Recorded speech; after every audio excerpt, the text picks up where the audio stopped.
Do you know that not only materials that can stretch are elastic? Most people believe that only materials that can stretch are elastic. That is a misconception. Materials can be elastic if they don't stretch. Don't scroll. Let me tell you the meaning of elastic. You are welcome to my class. Today's topic is going to be about elastic properties of solid. Elastic properties of solid. And we are going to discuss about some other concepts related to elastic properties of solid, such as Hooke's law. We are going to look at Hooke's law. We are going to talk about strain. We are going to talk about stress and Young modulus. So the following terms will be derived from the word elastic. So what is elastic? Let's look at the word elastic. Elastic is the ability of a material to return back to its original shape or size after being stretched, compressed, twisted, or pulled. Elastic is the ability of a material to return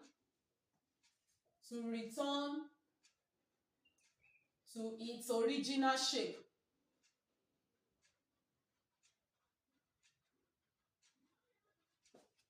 after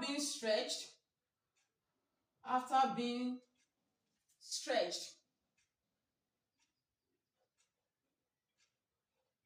compressed, pulled, or twisted. This shows that all materials that can be stretched, that can be compressed, or that can be twisted and are able to return back to their original shapes or sizes are elastic in nature. But not all solid materials are elastic. Not all solids are elastic. So let's consider the following materials. This is a glass cup. Is it an elastic material? No, because it cannot be compressed. It cannot be twisted. It cannot be stretched. Then if you try to break it, it will not be able to return back to its original shape or size. So therefore, it is not an elastic material. Then let's look at another example. This is a rubber band. Is it an elastic material? Yes, because it can be stretched. So when you stretch it and you release it, it will come back to its original shape or size. So therefore, it is an elastic material.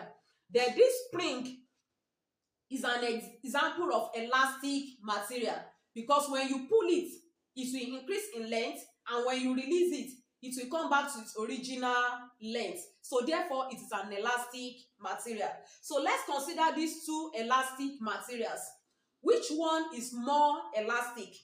Let me tell you, spring is more elastic than rubber band, and I'm going to tell you the reason why. If you apply a greater force on this rubber band, then you keep on pulling it, it will get to a stage whereby this rubber band either slacks or breaks.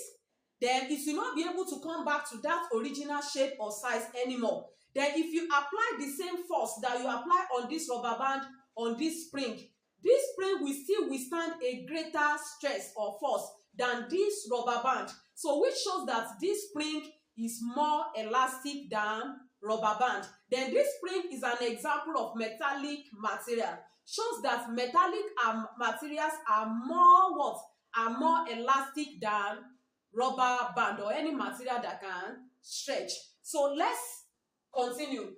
So the word elastic is derived from elasticity. The word elastic is derived from elasticity. Then what is elasticity?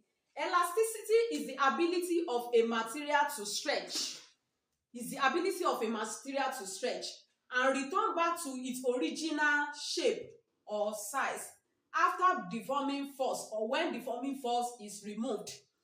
Ability of a material to stretch and return back to its original shape or size when deforming force is removed is the ability of a material to stretch and return to its original shape or size when deforming force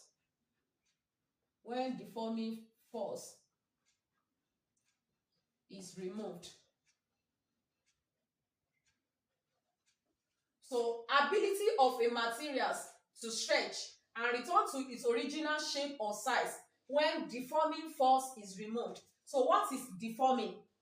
The word deforming is derived from deformation. The word deforming is derived from deformation. Then another word for deformation is called distortion. Distortion. So what is distortion or deformation? Deformation is change in size or shape of an object, or increase in size or decrease in size of an object. So deformation is change in size or shape of an object. Then what is deforming force? What is deforming force? The force that you apply to stretch a material and return it back to its original shape or size is called deforming force. Deforming force is the force that you apply to stretch this rubber band, and the force that you use it to bring it back to its original shape or size is called deforming force. Deforming force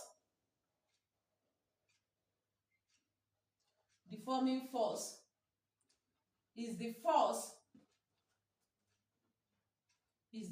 applied to stretch a material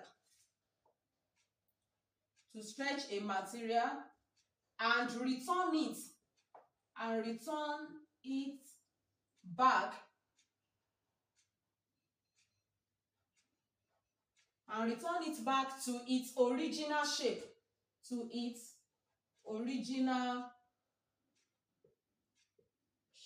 or size.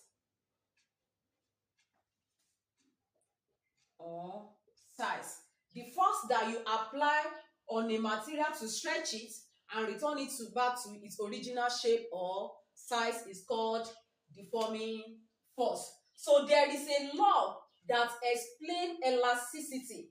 So that law is called Hooke's law. And Hooke's law was propounded by a scientist called Robert Hooke. Hooke's law was propounded by a scientist called Robert Hooke. So let's talk about Hooke's law. Hooke's law states that change in length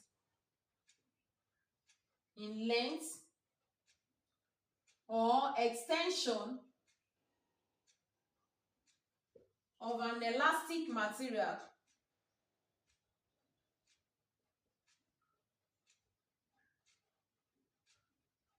is directly proportional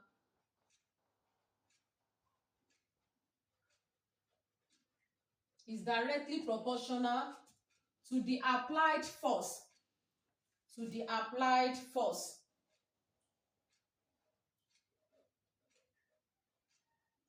Provided that the elastic limit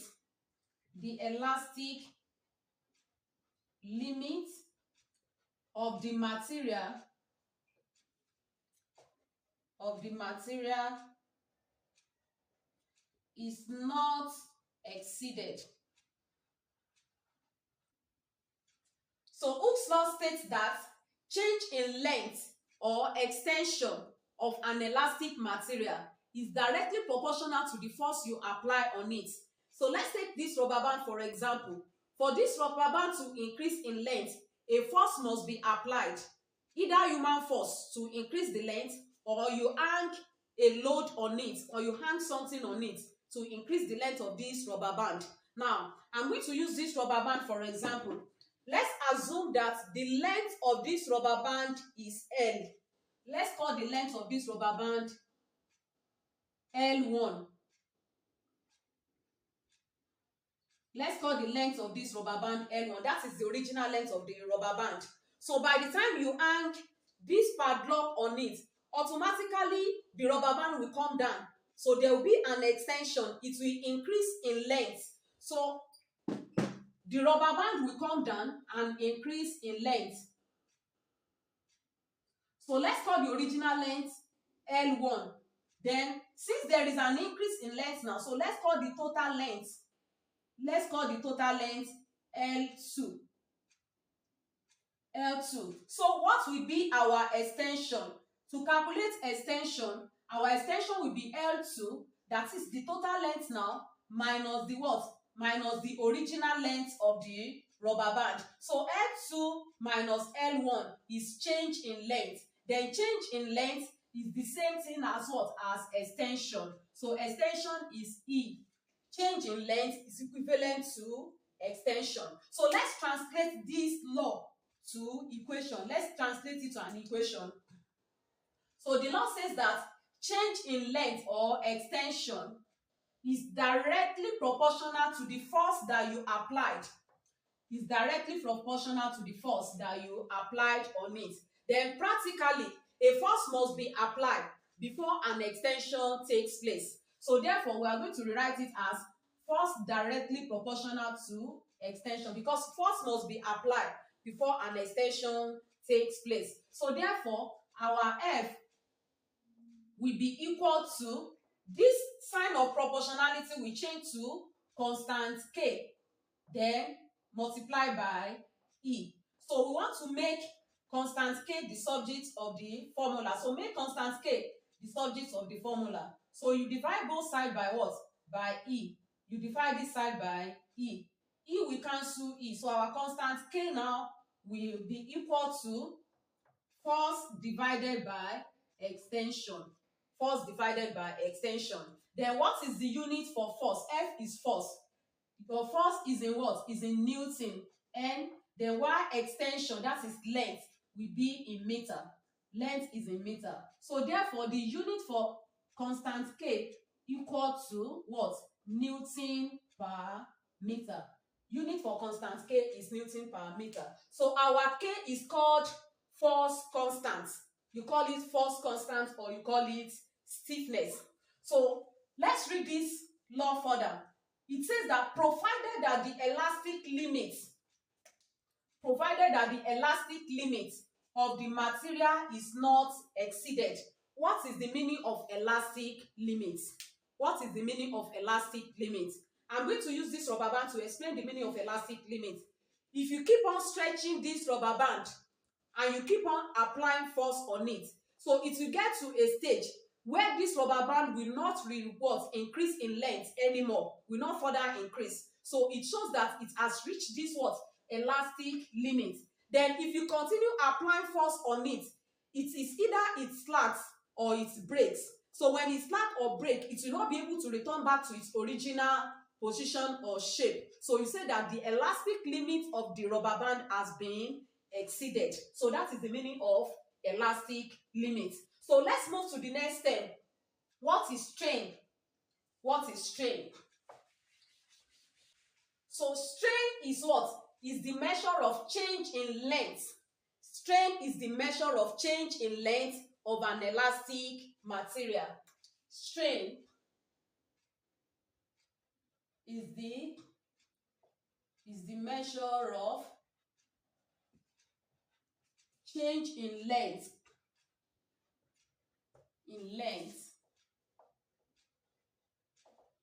of an elastic material. So to calculate strain will be equal to, so what is our change in length? That is L2 minus L1 or E. So L2 minus L1 then divided by the original length, which is equal to, so our change in length, that is L2 minus L1, is equivalent to extension from Hooke's law. So which means that L2 minus L1 will be equal to E. So divided by L1. So to calculate strain under elastic properties of solid, you use change in length or extension divided by the original length. So another term is stress. So what is stress? Stress is the quantity that describes the magnitude of the force that you apply to stretch an object and return it back to its original position.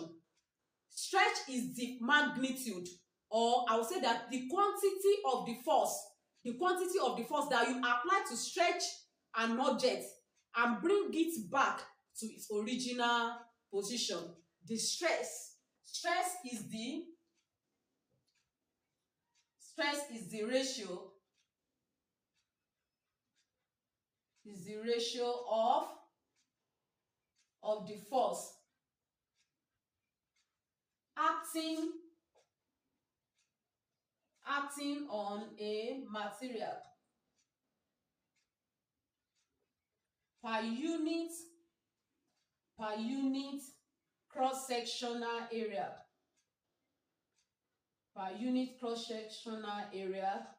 of the material.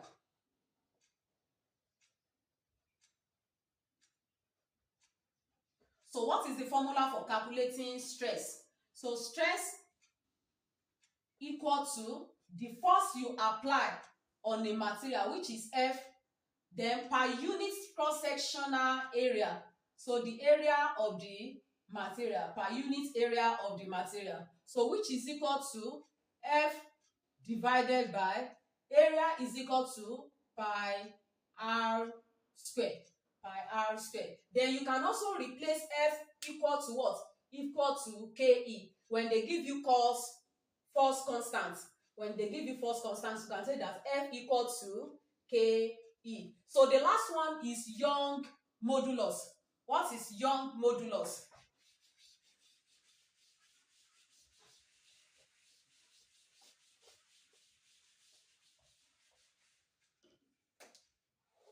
So Young modulus,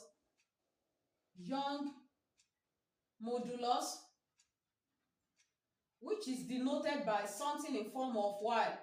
Young modulus is the ratio of stress. To the strain. The ratio of stress to strain.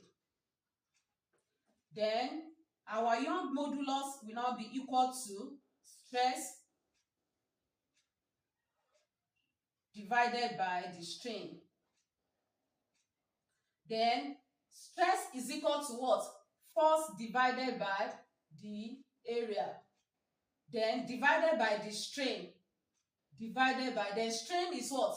Change in length or extension divided by the original length. So therefore, Young modulus will be equal to F over A, F divided by A multiplied by L over E. That is division change to multiplication. So the fraction will turn upside down. It will be the reciprocal of this fraction. So which is equal to FL over AE. So this is the formula for calculating Young modulus. So we have come to the end of this class. In my next video, we are going to be solving questions on elastic properties of solid based on the formulae that we derive from the following terms. If you are here for the first time, don't forget to follow, like, share, and leave comments. See you in my next class.